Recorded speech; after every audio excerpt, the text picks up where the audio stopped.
The ultimate tournament of everything. Welcome to the Tournament of Everything, a bracket-style show where we compare random pages off Wikipedia to each other to figure out which one of those random pages is the best. That's absolutely right. And we do so by breaking one each down into a paste-like substance, putting them on our teeth, brushing real good, and then spitting. Which one will get that elusive 10th dentist to approve? Well, that will be the one moving on to the next round of... The ultimate tournament of everything. While 9 out of 10 agree that you should chew Trident after every meal, none of them will agree that this is a substitute for flossing. But that's okay. Yeah, but if you want something that is just minty fresh, why don't we jump in to round one? Round one. In round one, we have Carmen, the verse, against North Bristol, Wisconsin. Oh, would you just look at that? We've got Carmen, generally used to signify a verse. So we're going to have to get more into exactly what this means. There's etymology, there's purposes. I can't wait. But I'm also very excited about this unincorporated community just west of where we happen to be, North Bristol, Wisconsin. In ancient Rome, Carmen was generally used to signify a verse, but in its proper sense, it referred to a spell or prayer, form of expiation, execration, etc. Surviving examples include the Carmen Arvele and the Carmen Celere.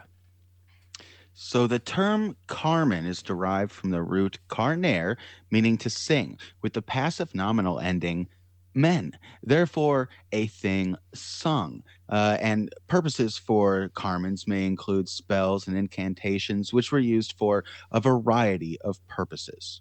Such as intending to harm someone, and the state could then interfere to protect him. For instance, it was not unusual for a farmer whose crops had failed to accuse another farmer of having, by a Carmen, lured the crops away, because we know that's how crops work. They don't grow, they travel. Well, there are cited examples of this, such as Tibullus from a poem in which he complains that an old woman has bewitched Merathis and takes the opportunity to recount various feats of wishes, such as transferring crops from one field to another. Similarly, Pliny the Elder records in Naturalibus Historia that a certain freedman, furious, and by using better implements and better methods than his neighbor, obtained richer crops from a smaller strip of land. So this sounds like somebody who is, it's one of those things where somebody does something or maybe nobody does something happens, and somebody else says it's magic. And in this case, perhaps evil magic. I would like to say that Elon Musk has bewitched all of my money to go into his bank account and not mine, although from what I understand about how Twitter is going, he's not using it all that well. Yeah, the incantations of Twitter are a matter of common observance, but so were these Carmens, and they scarcely need illustration. For example, in magic rites, the purpose of which was to induce a dislocation or broken bone to come together, the incantation was sung. Sometimes they would be chanted 3 times. Maybe they'd even spit in concordance with them. These are all sorts of different rituals and assumed rituals. It's a pretty broad category of things. Now, the 2 oldest prayers of the Romans, which are still known, that I mentioned earlier, the Carmen Arvele and the Carmen Celere, were both chanted. Now, there's reason to believe that the old prayers which Cato has preserved in his treatise on agriculture were originally in metrical form, but in the directions given to the worshiper, the verb decido and not cantato precedes the prayer, showing that, in Cato's time at least, such prayers were spoken rather than sung. Wow, so spoken, sung, or incanted. I can tell you a place that is possibly enchanting, and that's our other competitor, North Bristol, Wisconsin. This is an unincorporated community in the town of Bristol in Dane County in Wisconsin of these United States. Now, for those of us who don't know, which would probably be most of us, although I guess not us here specifically, in Bristol, here in Wisconsin, it is known for one thing and one thing alone, and that is the Bristol Renaissance Fair. Not listed in the article, but noteworthy nonetheless.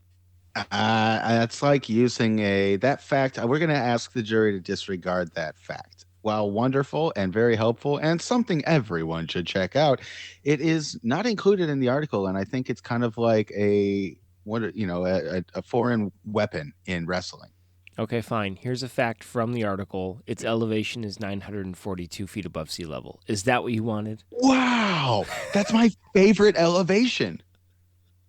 It's my second favorite, just above 943. Well, below. Oh, that's a good one too. Yeah, I knew a place that was 943. It used to be 944. These are different numbers that we were just referencing, but it was reduced in size, it thought, by its neighbor hill, putting it under a Carmen. Imagine that. So we have a incantation /song/prayer against a small unincorporated village in a town that I can't tell everybody why it's noteworthy. Well, you could tell them. We're just going to ask the jury to disregard these facts that have not been entered into evidence. Objection. Overruled. Okay, the Renaissance Fair is really cool. You can take that into consideration. Okay, now that I can, I will, and I'm going to give it to North Bristol, Wisconsin. Ooh, I thought you were going to go the other way because I'm leaning toward Carmen. I think it's cool, whether magical or not. It definitely gives you something to do, something to blame, and something to try. So I think if you're going to stay there and be unswayed, we find ourselves immediately upon an impasse. Time for a tiebreaker. I think the only way to settle this is the true English way. Me and you will each take one thing from these articles. You can have a Carmen that you will recite over and over and over again, and I will go to this Renaissance Fair and buy a medieval weapon. Which one of us comes out victorious at the end of 9 rounds of combat? We'll get to pick the winner for this round. Yeah, I'm going to bring it to you, and I'm going to sing it, and it's going to be lovely. Okay. I bought this mace this morning. All right, well, let's not do that because we got to get to it here, and a mace is a terrible thing to waste. So I'm going to go ahead and say let's pick a number between 1 and 10,000. I'm going to go with 6,660. I'm going to go with your favorite number, 942. Ooh, we're shifting it up to the top of the rock. Let's see which number will be randomly generated now.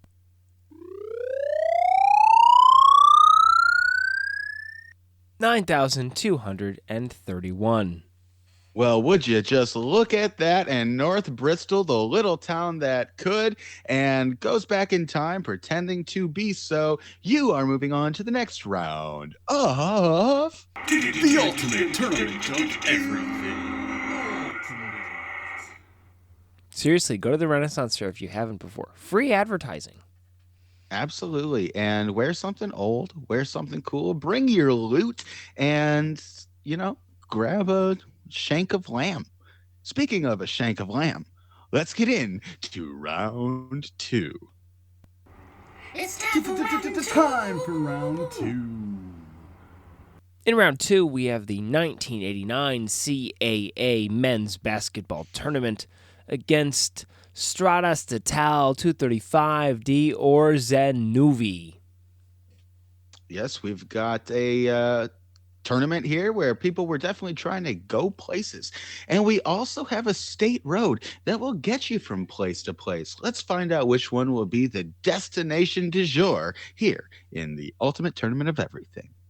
The 1989 Colonial Athletic Association Men's Basketball Tournament was held on March 4th through the 6th at the Hampton Coliseum in Hampton, Virginia. This was the original March Madness, except it wasn't.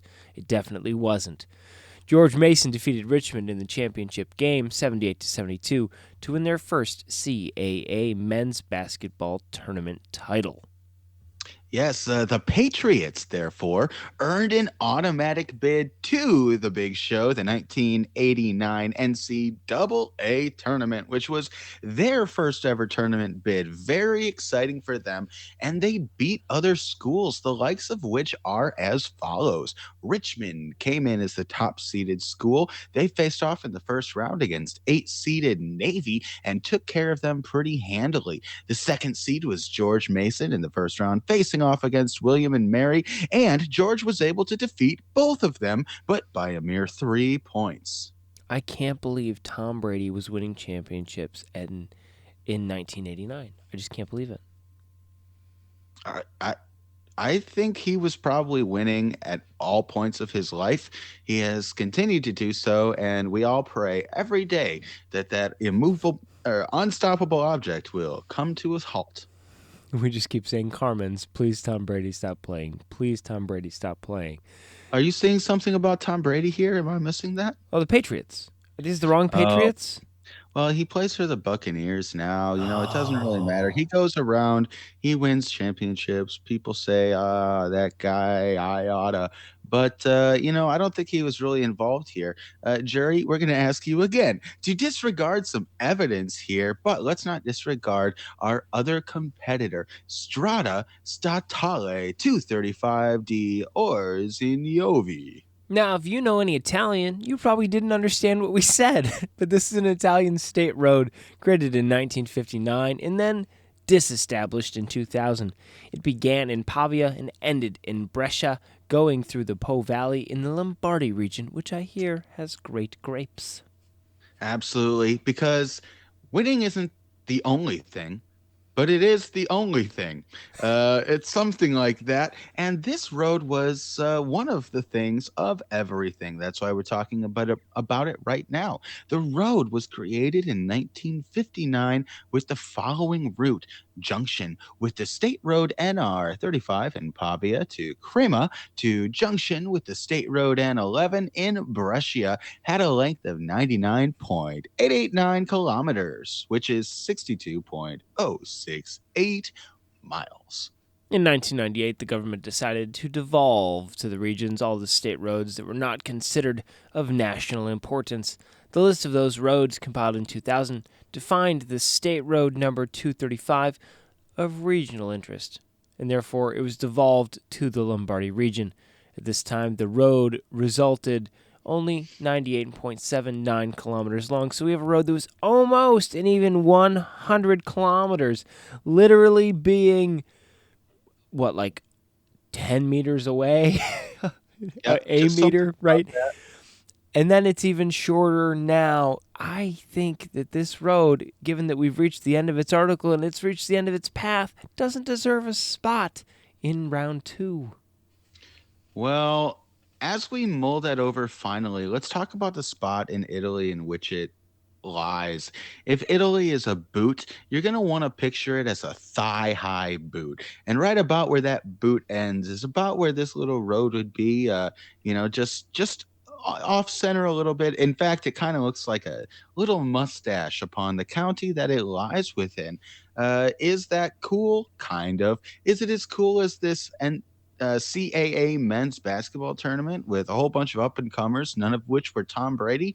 No, I don't think so. So, Rob, I think I'm going to agree with you, and we're going to move on to the 1989 CAA men's basketball tournament to the next round of The ultimate tournament of everything. Sorry, little road in Italy. swoosh. It's the sound the road made when it got shorter. They say just do it, but you know what I say? Let's just do round 3. It's time for round 3. In round 3, we have Stefan Yell against Jack Geddes. Yes, yes, we love it when two athletes, two competitors come to face off within the ring or perhaps the ice rink. That is the ultimate tournament of everything. We've got a hockey player facing off against a curler, two who know their way well around the ice. Let's see which one will be able to triple lux their way to victory. We have a battle of the frozen Canadians here. We're going to start with Stefan A. Yell, Canadian former professional ice hockey center, who played in the NHL with the Avalanche, the Flames, the Bruins, and the Hurricanes, and he is a two-time Stanley Cup champion, having won with Colorado in 96 and 2001. Yeah, they call awesome basketball players ballers. So this guy was definitely something awesome. I'm not sure what the hockey equivalent of that would be. But he played early in his career for the Oshawa Generals in the Ontario Hockey League when he was drafted in the eighth round in the 1992 NHL entry draft by the New Jersey Devils. And on June 1st, 1994, he was traded to the Quebec Nordiques and made his professional debut in the 1994 to 5 season with the AHL affiliate, the Cornwall Aces. That following season, his rights were transferred as the Nordiques relocated to Denver to become the Colorado Avalanche. In 1995, his and the Avalanche's first season in the NHL, he became a regular as he played in 71 games en route to their Stanley Cup championship. Known as an excellent faceoff taker and a gritty, hard-working player, he played 7 seasons for the Avalanche until 2002, capturing another Stanley Cup in the 2000 season. Absolutely phenomenal. Do they give you rings if you win those championships? They do. Oh man, that's got to be great. You probably can't play with them too much on the ice because then they'll freeze to you. But that's a lesson that I'm sure is known by hockey players just as well as curlers. So let's jump over to our other competitor, Jack Geddes, a curler of Canadian descent. He was born in 1925 and passed away August 28, 2017. Played as third in the 1958 Brier winning team Alberta, skipped by Matt Baldwin. He was from Edmonton and was a dentist, actually. Graduating from the University of Alberta, he died in 2017 at the age of 92, but I'm sure he still had likely excellent teeth and wonderful curling skills. One would assume, although I think curling is probably one of those things that you can't be good at forever. But I still imagine, though, that like a curler, even later in life, has no dust on their floor. They're probably sweeping all the time, just out of habit. Yeah, probably, but then also sliding things across their floor that don't need to be slid across the floor, you Mm, know? very true. But someone who was also deliberately sliding things across slippery floors was the hockey player Stefan Yella, who was really a success. He made his way around the league in 2007. He even signed a 2 year deal with the Boston Bruins, and he was a veteran playing in 51 games. He even scored 12 points with the Eastern Conference leading Bruins. In 2009, he signed a 1-year contract with the Carolina Hurricanes, and the struggling Hurricanes placed him on waivers in October of that year. He went unclaimed and progressively found his feet staying on the roster. In March of 2010, he was traded by the Hurricanes along with Harrison Reed back to Colorado. He has since retired, and he now works as a development coordinator with the Avalanche. Sounds like a good gig. Sounds like a good guy. Definitely a good shot. I'm seeing 971 total games played, 96 goals. That's almost a goal every 10 games. Not bad. This Jack Geddes, all we know is that he was pretty good. He played on a career winning team, Alberta. Not sure what that means, but I think that for everything they've got going for them and still got going for them, I'm leaning toward the hockey guy. Yeah, I think I gotta go hockey guy as well. Everyone knows I got a soft spot for hockey, and this guy, I think, has more things going for him than does our curling friend.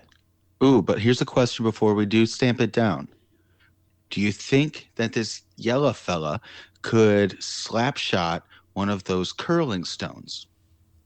I wouldn't put it past him, but I probably wouldn't give it to him either. It would likely break the stick, but I think we've already agreed. Stefan Yella, you've broken the mold and broken through to the next round of... The ultimate tournament of everything. It was like a regional round. Just like Yeah. ice players in Canada.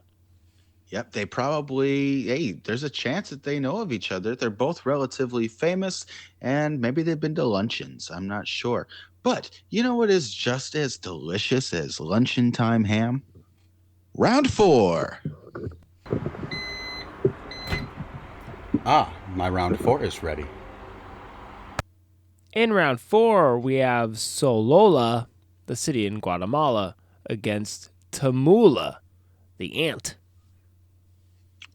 Good grief, we do.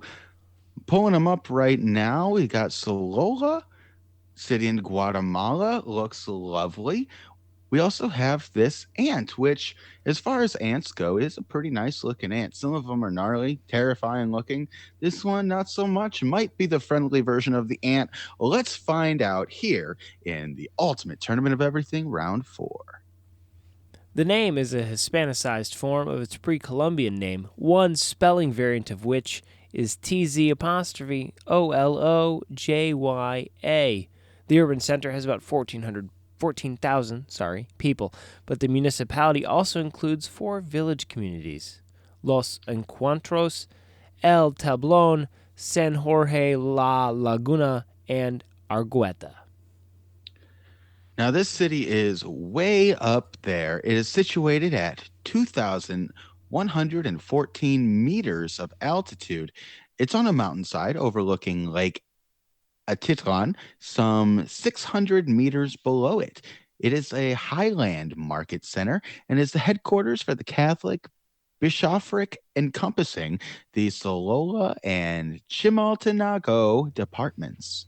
Almost all the residents of Solola are Cachical Maya, except in Argueta, where most are Quiche Maya. A large percentage of both men and women continue to wear traditional Mayan clothing. It's the home to many international organizations, including the Mana Project International, Friendship Bridge, Mayan Family, and Love Football. It seems to be a lovely place with a lovely climate. It's a subtropical highland, very similar to that of Asian. It has very similar to that is Asian monsoons with months almost without any rain, and then most of their precipitation in the summer and early fall. Temperatures during the year have low fluctuation with a relatively cold low average in the winter of about 7.4 degrees Celsius in January, but the summers are cool with April, the hottest month, having a high of about 23.2 degrees Celsius. In freedom units, I'm assuming that's warmer, but I'm not exactly sure.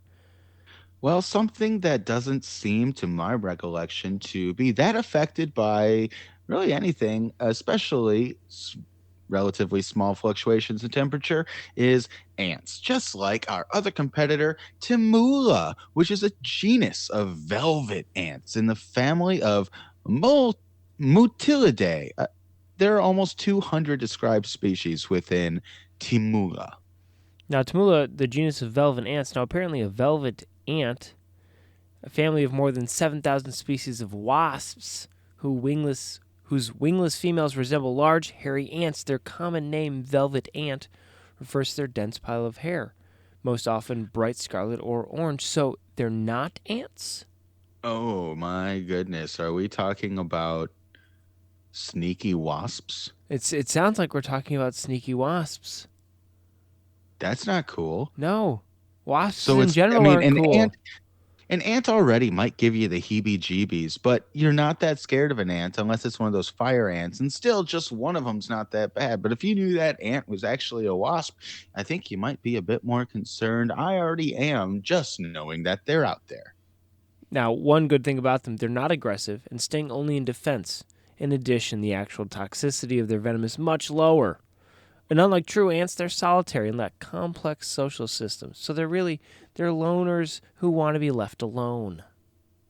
they just happen to be wasps that look like ants. Maybe they're just the black sheep of the wasp family. Perhaps if the black sheep could sting you and was orange. Yes, as though the ugly duckling had a spike on its tail. But you know what is ultimately beautiful in the end, just like each of us? This town, the city even, Solala in Guatemala. It is a lovely place. We've got a picture here, spanned out. There's water all around, mountainous features.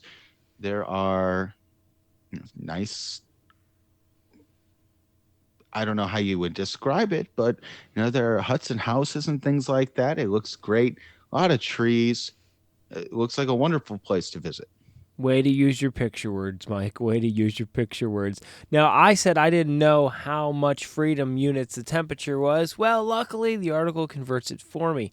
23 is about 75. So it's sunny with a high of 75 and beautiful all year round, except during the monsoon months where they get up to 20 inches of rain in a month. That is a lot of rain, but it sounds worth it for the rest of the months being only 75 and to have such lovely skies. Look at those clouds. So, that's a lake that they've got there. It's a gorgeous lake. I can't imagine what else is hiding within that city and the areas around. And so, I do believe I'm going to put my vote down for Solala, the town in Guatemala. I agree, because it's not a lying wasp calling itself an ant. Yeah, wasps, you're already not our friends. Please don't lie to us. Solala, let us go and visit your mountainside overlooking Lake Atitlan as we move you on into the next round of The ultimate tournament of everything. I'd visit. I would definitely visit, and then I would go onto the internet and I would give it a rating of 5 stars, just as you can do for us, and just as is the number of the next round, round 5. Round 5. Round 5.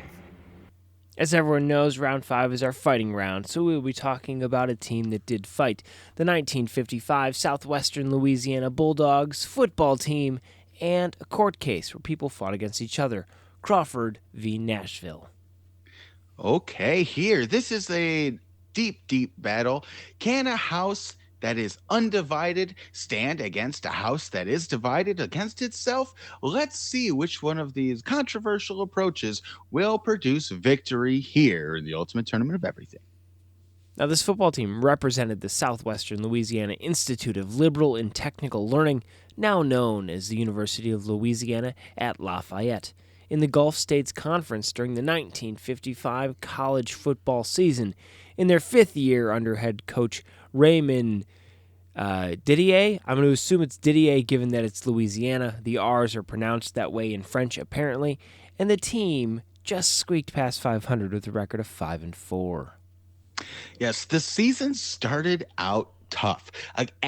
With a away game at Lamar Tech. They lost that 6-19. The next game, week 2, again on the road at Strawberry Stadium, facing off against Southeastern Louisiana, where they were ultimately shut out by a score of 0-20. However, the next week they returned home to face off against East Texas State, and the 20 points that they lost by last week, they put up on the board against the measly 15 of East Texas State, and from there they'd go on a 2-game winning streak. They would then lose, win again, and then lose in their season-ending game to McNeese State. Yes, McNeese State, that is one of those states that you rarely ever hear of, doesn't even get a star on the flag, but they were enough to defeat the Bulldogs that day by a score of 7-12. But you know what it's hard to necessarily score is a court case, such as our other competitor, Crawford v. Nashville. Now, this is a United States Supreme Court case in which the court unanimously ruled that Title VII of the Civil Rights Act protects an employee who opposes unlawful sexual harassment but does not report the harassment themselves. Yeah, this is a very important thing. This gives people the power to help people, it seems, just from our cursory glance here. But there's a lot of background here. The petitioner, Vicky Crawford, longtime worker for the Metropolitan Government of Nashville and Davidson County. In 2002, the Department of Human Resources began an investigation into a Dr. Jean Hughes, the newly hired employee relations director for the Metro School District, and several female employees had expressed concern about being sexually harassed by this Hughes. Veronica Frazier, the assistant director for the County Human Resources Department, was assigned to investigate these allegations. And Frazier began by calling employees who had worked closely with Hughes, including Crawford, who described to Frazier several incidents of harassment. Yeah, if you want to read this case, this guy sounds like a jerk, a big jerk. And it surprises me that this made it all the way up to the Supreme Court, but I'm glad they ruled the way they did. Say what you will about the court today, it sounds like they got it right this time. Yeah, writing for the majority, Justice Soter defines two activities Title VII protects, saying Section 704A makes it unlawful for an employer to discriminate against any employee who has opposed any practice made an unlawful employment practice by this subchapter or has made a charge, testified, assisted, or participated in any manner in an investigation, proceeding, or hearing under this subchapter. So they laid in place statutes and things like that to say that if you're going to report, to try and help somebody else out, because when you go through things sometimes it's not, you don't have it in you. It's already been taken out of you to go ahead and do what can be done to defend yourself. And it looks like in this case other people are given the ability to assist you. So the question is, who is going to get the assist into round two? Is it going to be the Bulldogs, or is it going to be this unanimous decision that went all the way to the Supreme Court? Well, they say that no football team can win with one person alone, and that's true. But it's also interesting that they don't even have a statistic in football for assists. And so I would say that they're not really helping nobody. Certainly, well, anyways, you know what? I think that this court case is awesome. I'm glad that it took place. These brave individuals who brought it and had to fight all the way to the Supreme Court have fought their way through this measly round of the competition and are moving on to the next in this, the ultimate tournament of everything. The ultimate tournament of everything. We don't record assists in football because the quarterback would have all of them. Yeah, it wouldn't be fair, except for sometimes the running back grabs it and then he says, nope, I'm going to throw it right into the end zone. But I just have a sore wound. Hey, North Bristol, if you're listening, you feel me. Let's move on, as all of us must, to round 6. Make the turn around the last curve. He comes around the last side, and there you have it. There is your winner, round 6. In round 6, we have a Chinese boy group from China whose name I'll pronounce in a minute against the 2021-2022 Iraq FA Cup. Yes, we do. We have some of the absolute peak individuals in their respective fields, one of which would sing and dance in that field to screaming hordes of fans, the others of which would only do so after scoring a goal. So let's see whether before or after one should have their dancing dessert here in this round. Now, I don't know if it's pronounced ya boys or YH boys or just spelled out YHBOYS. I'm going to assume it's ya boys, I think. The Chinese boy group announced by Yahua Entertainment in 2017. They debuted in that very year with the group consisting of the leader, Zhang Junyi, and members Guo Dianjia, Zhang Minghao, Liu Guanyi, Zhang and Shou, Sun Jikai, and Li Linma. That's a lot of individuals. This group's concept was, to empower fans to participate in the growth of the members. So, hey, more fans, more people, more love. The more, the merrier. From the moment of their debut, while the members pursue their careers in both singing and acting. Now, the members have been involved in many things before they were in Ya Boys. Some of them were child actors, some of them were participants on reality TV shows. One of them even appeared as a child judge for Fighting Fantastic Baby. I don't even know what that show is, but I want to watch an episode now. They've even appeared in the top Chinese music awards, and they have several albums, singles, and have been in web films, dramas, and music videos. Yes, they've all been in dramas, but if you want to talk drama, you gotta talk about the 2021-2022 Iraq FA Cup. This was, of course, the 32nd edition of the Iraqi Knockout Football Cup as a clubs-only competition, the main domestic cup in Iraqi football, featuring a record 168 clubs from the top 4 tiers of the Iraqi Football League system. There's a lot of teams. There were even more. There were also 24 from the Iraq Division and 124 from Iraq Division 2 and Iraq Division 3. There was a lot of foots being balled here. The winners of the competition were Al-Kark, who won their first title with a 2-1 victory over Al-Karaba. Absolutely. There is a long list of matches, face-offs, victors, and losers. Though, hey, if you just take place in something this awesome, aren't you just all winners?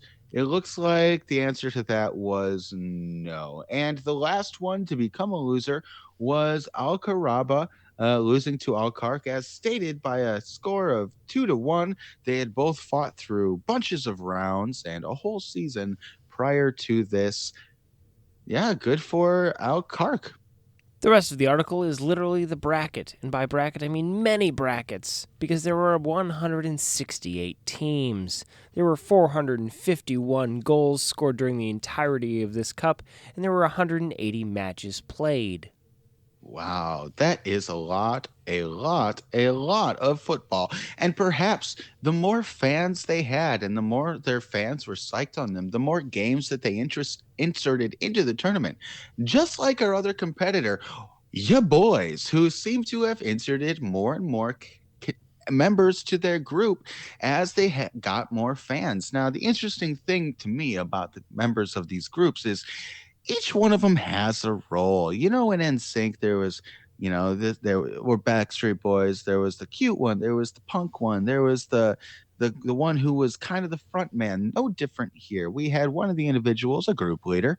We had a few group dancers. There's also a lead singer. There's also an individual, this Zhang and Shou, who is, or rather, he's also a dancer. The Sung Jai Kai. He is the one who's specifically in charge of the group's cuteness, which is something that I'm sure must be carefully managed. Yeah, you gotta have a good supply of puppies around to keep your cuteness level up. Everyone knows that. You surely do. Now, would all of that, I mean, you got coaches, you've got assistant coaches, you've got equipment managers and things like that. I'm sure for all of these wonderful football teams, but did any of them have a cuteness manager? They didn't need it because they won with their legs.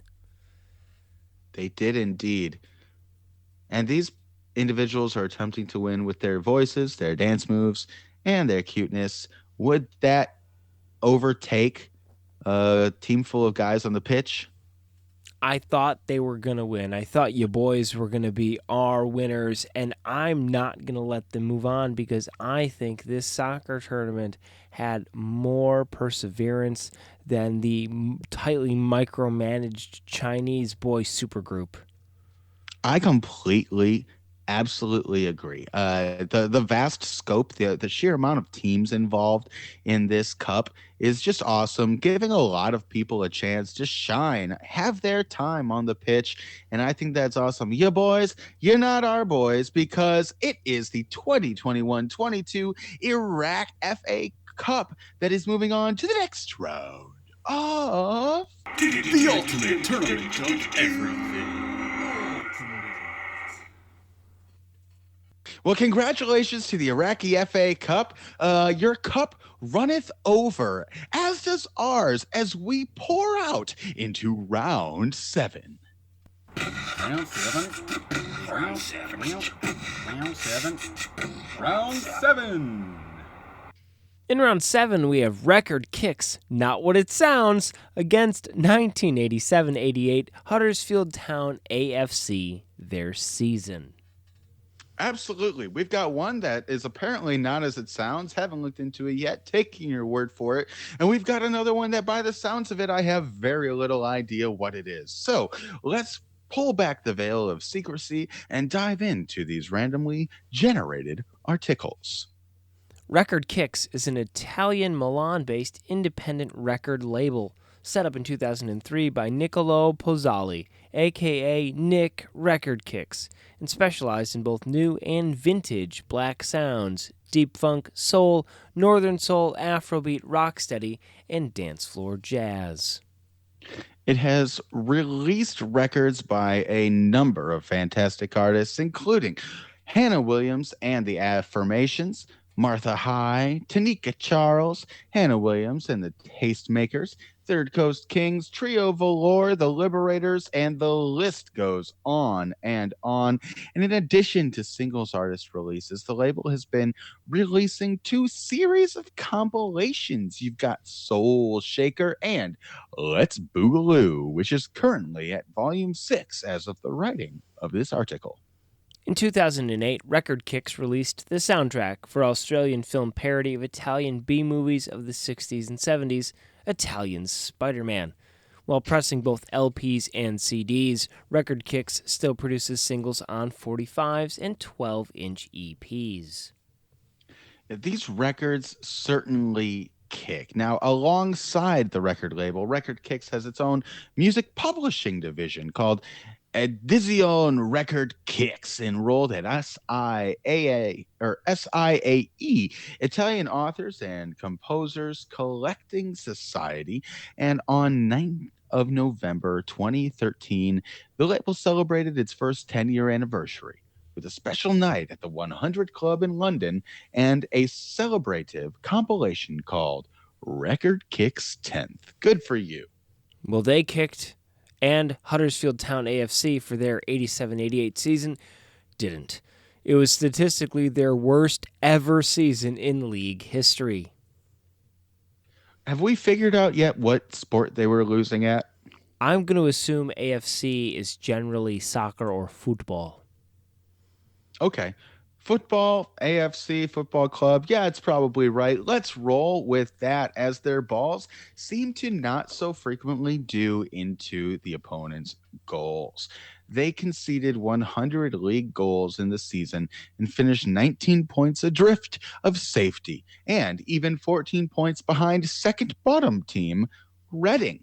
Both of the two managers during the season, they got one, fired him, got another, fired that guy too, because they both failed miserably. And McDonald is regarded as one of the worst managers in the town's history. Yeah, they had some pretty devastating losses here. 1-10-1 against Manchester City at Main Road. And after that embarrassment, they recovered slightly, going on a run of only 1 defeat in 6 matches. However, this proved to be nothing more than a false dawn, and Town's chances of survival would shortly become non-existent. Now, that for our American listeners, that doesn't mean that they perished, but in these leagues, you get kicked out of the league if you lose.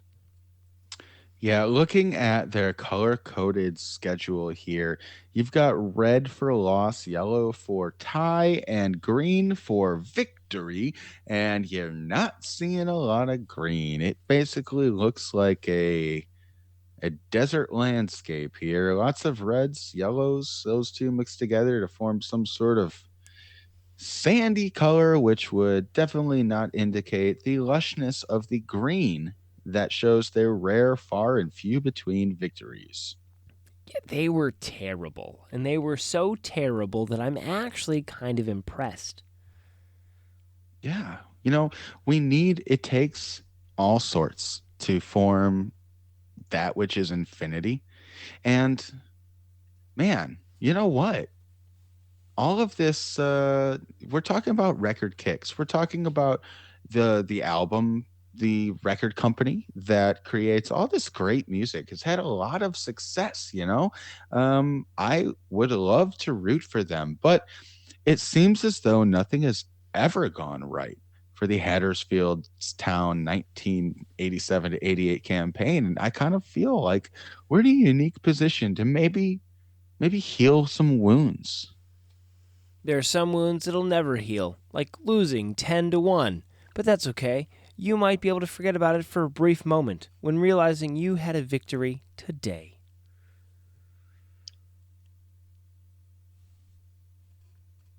The ultimate tournament of everything.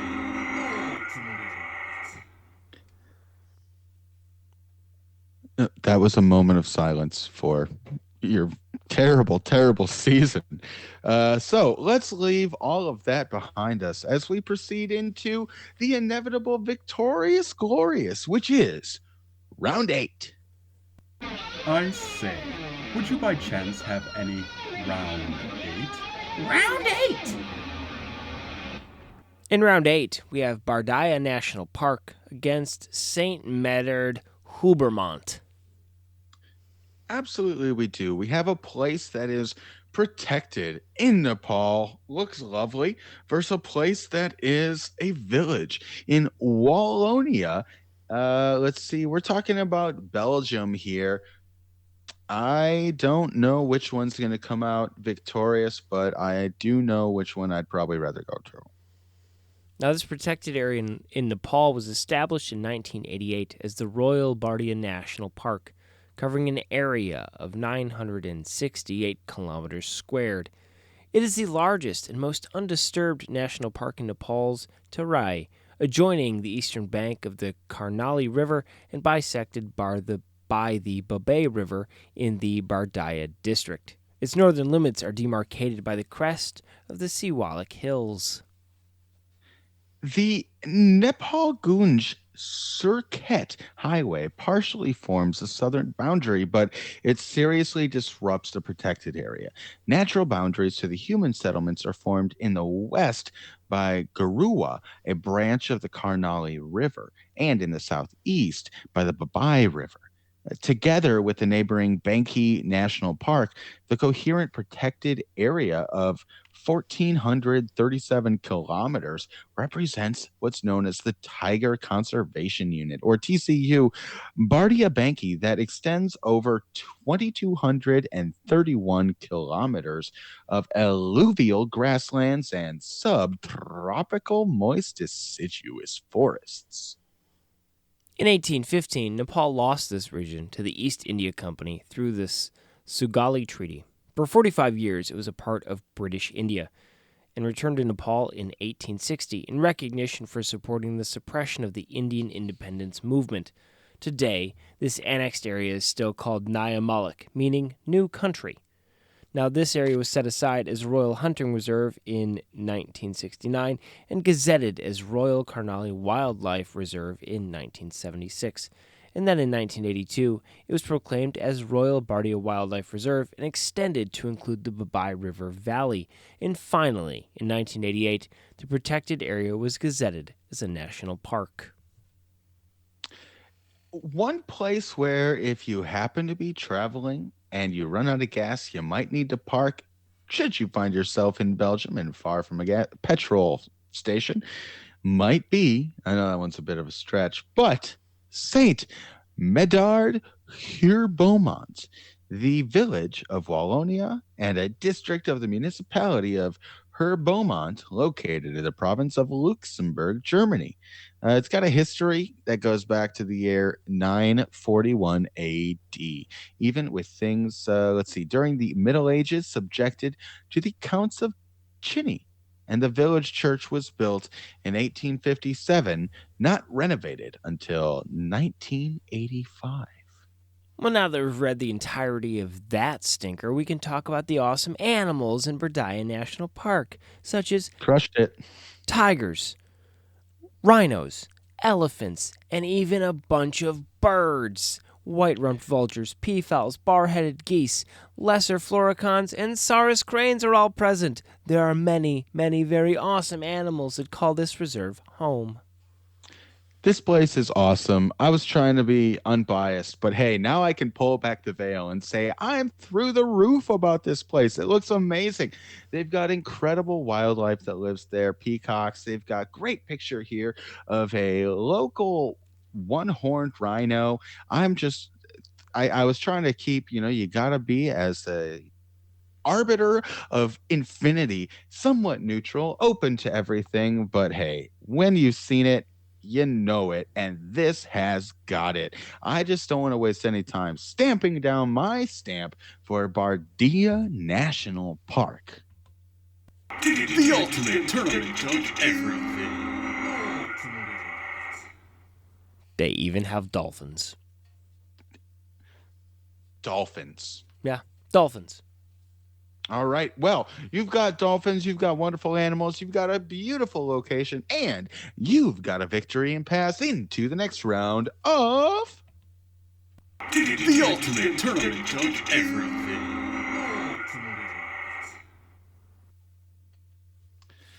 yeah, rhinos and peacocks and just beautiful things on the dolphins.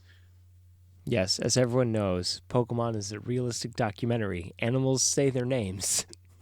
Well, in Pokemon, you got to catch them all, and it's no different here in the ultimate tournament of everything. So let's move on and catch round 9. It's about time for round 9. Round 9. In round 9, we have Dieter Braun against Madonna Creek.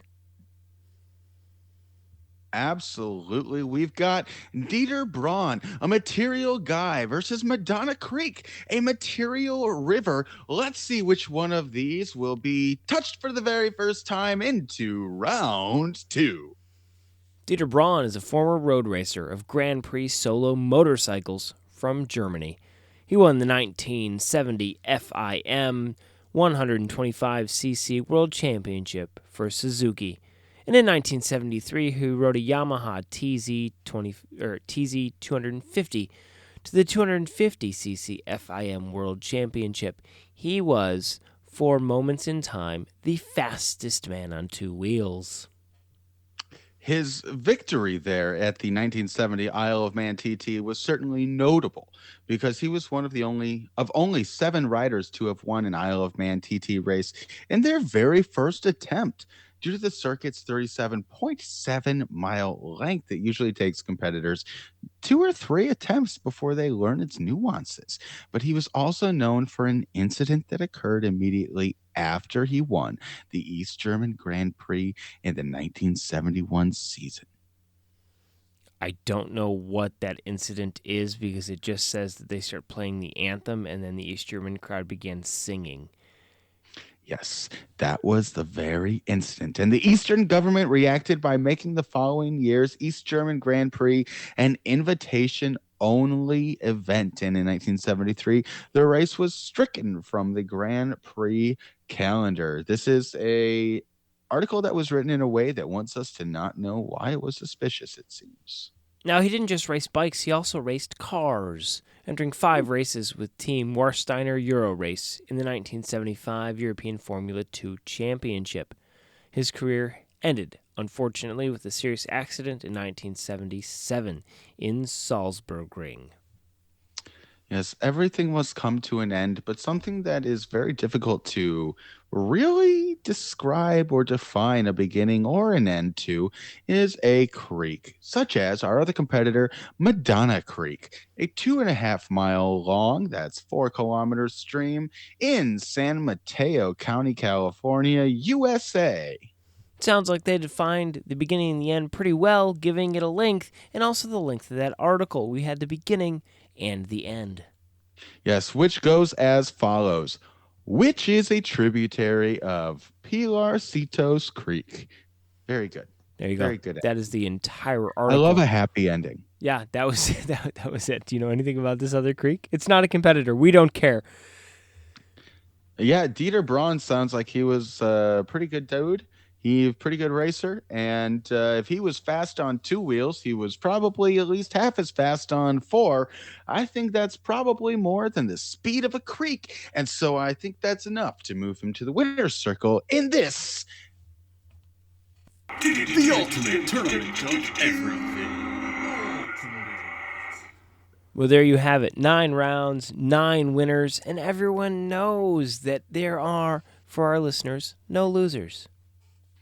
No losers except for that one soccer team that we talked about earlier. But we've tried to balance that out tonight, too. And we try to balance everything here on the Ultimate Tournament of Everything, where we give you a balance of publications each day. On Tuesday and Thursday, we bring you episodes just like this, 9 rounds of head-to-head competition. And on every other day, we take a deep dive into one before they're thrown into the pit to fight for their very lives. So if you've enjoyed what you listened to today, make sure you hit the button to make sure you get more of it. Like he said, every day of the week. And we'll see you tomorrow. The ultimate tournament of everything.